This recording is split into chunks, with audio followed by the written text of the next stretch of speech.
여러분 안녕하세요. 가을 날씨지만은 마음은 힘든 부분이 많은 줄로 압니다. 우리 다 같이 겪는 고민이고 고통입니다. 세계가 시끄럽고 우리나라도 시끄럽습니다. 그럴수록 우리는 좀 더 맑은 정신으로 사물을 바로 생각할 수 있는 그런 여유가 필요합니다.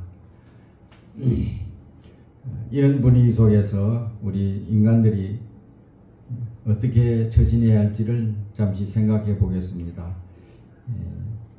총체적으로 혼돈이고 뒤죽박죽된 세상이라고 말씀을 드렸는데, 그 가운데는 자기중심적인 극단적인 이기주의, 이런 가치관이 자리 잡고 있습니다.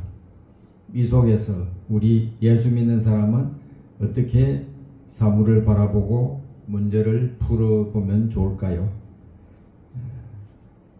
우리 예수 믿는 사람들은 특히 하나님 입장에서, 그걸 우리가 신학적으로는 히브리적 사고라고 말합니다만은, 하나님 입장에서 생각하고 또 결론을 내는 그런 훈련이 필요합니다.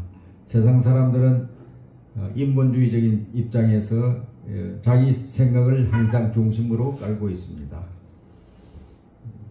그래서 오늘 우리가 살펴보고 싶은 것은, 하나님께서 이 땅에 창조를 하셨는데, 창세기 1장 1절에 하나님께서 이 세상을 지으셨다고 말씀하셨습니다. 그리고 특별히 우리 인간들을 향해서 하나님의 모습과 형상대로 담게 만드시고 이 세상을 유지하고 운영하며 다스리도록 그렇게 이 땅의 경영권을 인간에게 위임을 하셨습니다. 그것이 1장 1절부터 28절 30절 사이에 나오죠. 최초의 인간은 소명받은 것을 제대로 감당하지 못했습니다. 아담 하와가 하나님으로부터 에덴 동산을 관리할 책임을 맡았는데, 그만 자기 생각에 앞서서 사탄의 유혹에 빠져 결국 범죄하고 말았고, 그 범죄로 인해서 에덴에서 쫓겨나고 저주받는 세상에서 생존해야 했습니다. 하나님의 명령대로 1장 28절에 나오죠. 명령대로 이 땅에서 번식은 했지만은 인구가 늘어날수록 인간의 죄악도 늘어났습니다. 끝없이 타락하는 인간들의 죄로 인해서 심판을 받아야 하는 처지가 되었습니다. 위대한 하나님의 창조 섭리가 경영을 맡은 인간들의 폐역으로 인해서 오히려 창조를 허물어버리는 역창조가 나타나고 말았습니다. 그 대표적인 것이 홍수 심판이지요. 창세기 6장에 나오는 이야기입니다. 그래서 하나님께서는 홍수 심판 후에 하나님의 가족으로 남겨둔 노아 가족을 통해서 다시 이 땅에 번식하고 축복을 누릴 수 있도록 하나님께서 허락해 주셨습니다. 그런데 다시 태어난 이 노아의 식구들도 역시 아담 하와의 범죄의 속성은 그대로 갖고 있어서 타락의 정도는 더 심해졌습니다.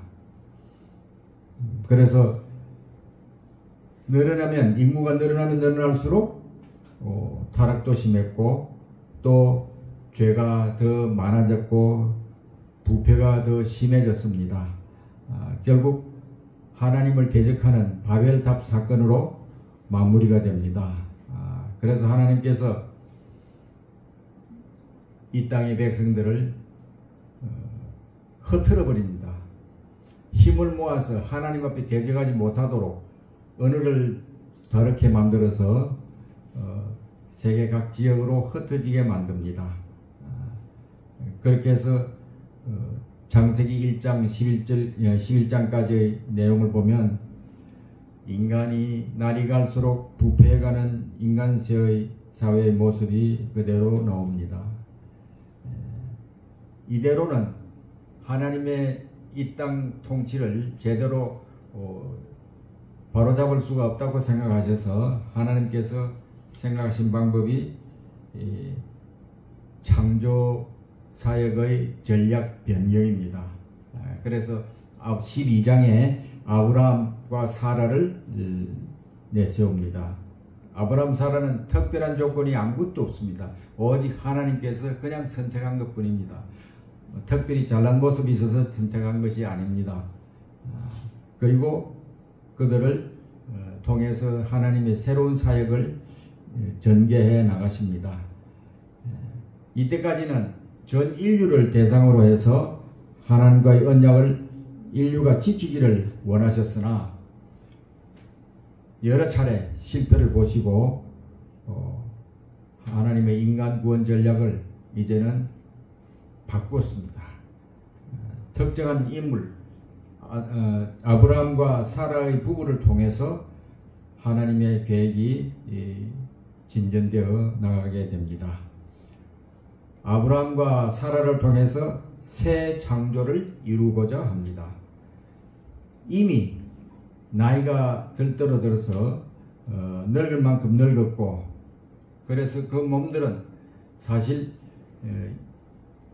아기를 다시 태어나게 할 만큼 생식 기능이 없어졌습니다.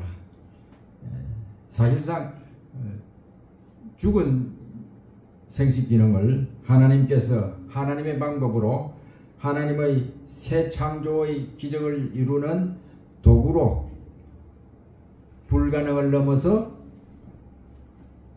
아들 이삭을 태어나게 하십니다. 그 이후에 나타난 이삭과 야곱 이런 사람들도 사실은 아내 불임 때문에 기도하는 일이 많았고 다투기도 했습니다. 그러나 그때마다 하나님의 창조 사역으로 결국은 그들을 다시 자식을 낳고 번성케 한 약속을 지켰습니다. 그래서 하나님의 적극적인 창조 사역을 의지하는 믿음이 우리에게 필요합니다.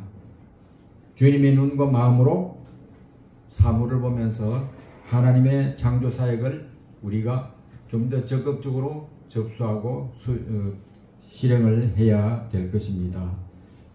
특히 기억할 것은 어떠한 상황도 하나님 입장, 하나님의 마음, 하나님의 뜻, 하나님의 계획편에 서서 생각하고 살피는 자세 전환이 중요합니다. 하나님의 창조 후 세상이 혼자 돌아가도록 방치하지 않았습니다. 우주를 항상 살피시고 계시며 필요하면 역사와 개인의 삶 속에 직접 개입하고 간섭하여 도와주십니다. 우리 신앙인은 어떤 어려운 상황도 하나님의 마음으로 보고 생각하고 기도하면서 하나님의 해결의 길을 열어주시기를 기다리면 됩니다. 그런 믿음이 필요합니다.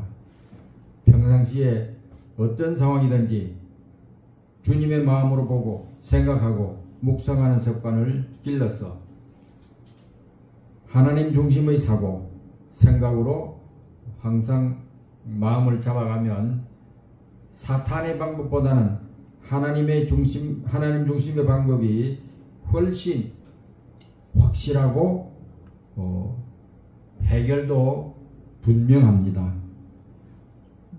우리가 매사에 어떤 경우에도 우리는 하나님 중심으로 이걸 우리는 창조적 신앙이라고 말합니다. 창조신앙으로 생각하고 그것으로 인해서 하나님의 승리를 우리의 승리로 만들어 나가시기를 부탁합니다. 하나님은 내가 부족하면 부족한 대로 더 보태어서 도와주시는 창조주 하나님이심을 잊지 말기를 부탁합니다. 우리가 이 믿음으로 이 세상을 이겨나가기를 소망합니다. 여러분, 창조신앙이 무엇인지 그저 감으로라도 생각해 주시기를 부탁합니다. 하나님의 창조신앙을 믿으면 하나님께서 친히 역사하여 주실 것입니다. 이 믿음으로 승리하시기를 부탁합니다. 감사합니다.